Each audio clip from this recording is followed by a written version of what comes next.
Assalamualaikum warahmatullahi wabarakatuh.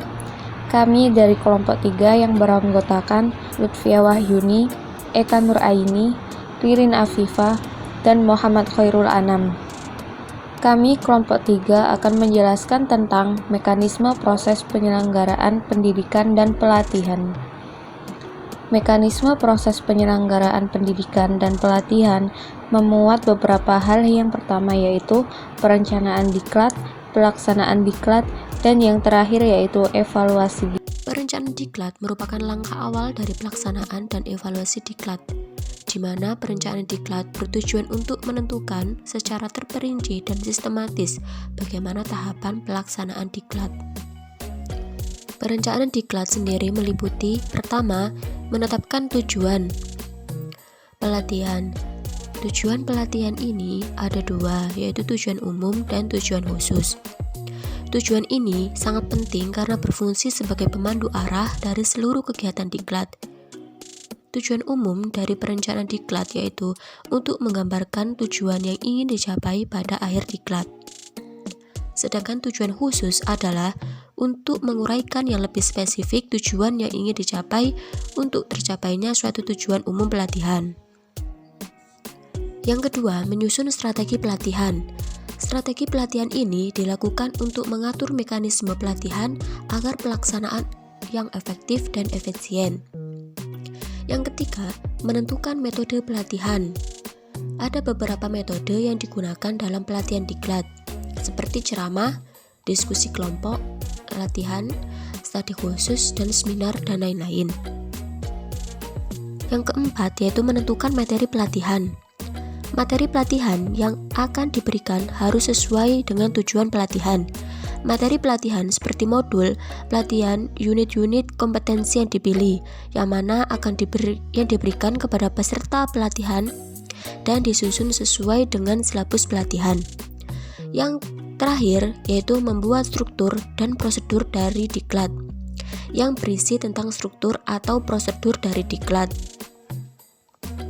Aspek-aspek perencanaan diklat. Yang pertama, target peserta diklat.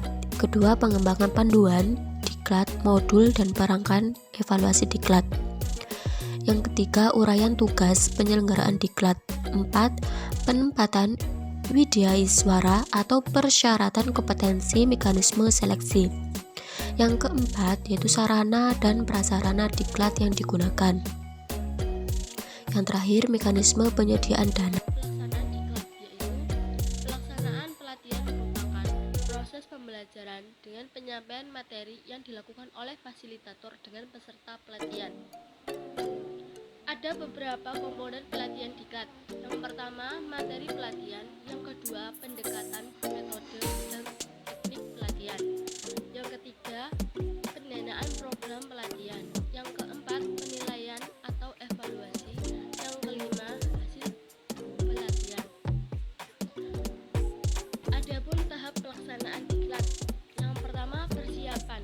Persiapan terdiri dari persiapan administrasi dan persiapan edukatif. Yang kedua, pelaksanaan proses pembelajaran mengajar terdiri dari pembukaan dan pelaksanaan proses belajar mengajar. Dan yang terakhir, evaluasi. Evaluasi merupakan tahapan terakhir dalam proses penyelenggaraan suatu program diklat. Evaluasi dipakai sebagai masukan untuk menentukan keputusan suatu diklat. Apakah suatu program itu perlu dilanjutkan atau perlu dirubah? Dari kajian evaluasi dapat kita tentukan tolak ukur keberhasilan. Apakah tujuan yang ditetapkan tercapai atau tidak? Dan apa yang mendasari tujuan diklat tidak tercapai? Nanti akan dikaji dan dievaluasi ulang apa penyebabnya. Ada 3 istilah evaluasi diklat. Yang pertama, pengukuran. Pengukuran digunakan untuk mendapatkan informasi atau data secara kuantitatif dengan pemberian angka berdasarkan aturan tertentu. Istilah yang kedua yaitu penilaian. Penilaian ini untuk mengetahui keberhasilan dan keefisien suatu program. Istilah yang ketiga yaitu pengambilan keputusan.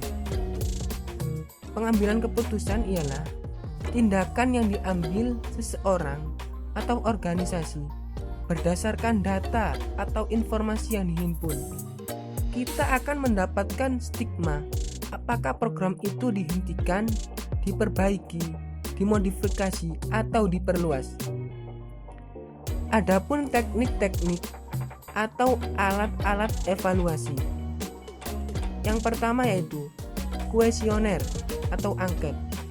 Ialah alat pengumpulan data secara tertulis berisi daftar pertanyaan atau pernyataan yang disusun secara khusus dan digunakan untuk menggali dan menghimpun keterangan atau informasi terkait program diklat yang dilaksanakan.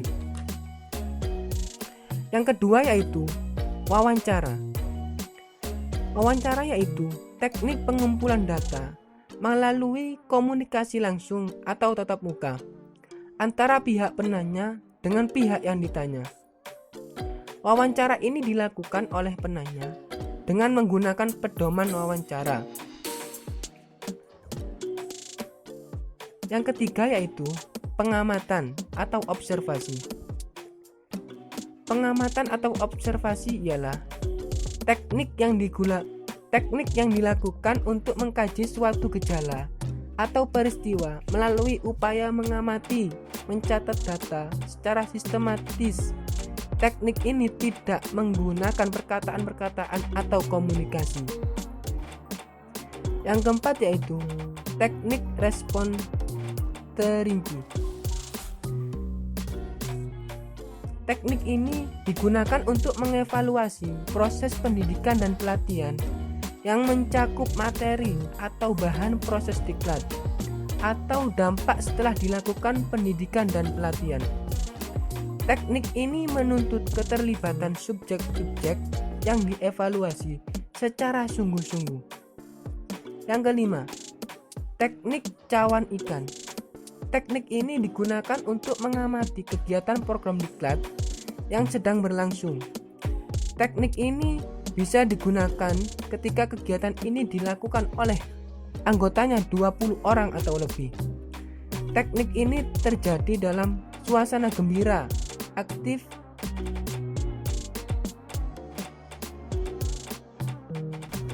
Demikian presentasi dari kelompok 3. Terima kasih. Wassalamualaikum warahmatullahi wabarakatuh.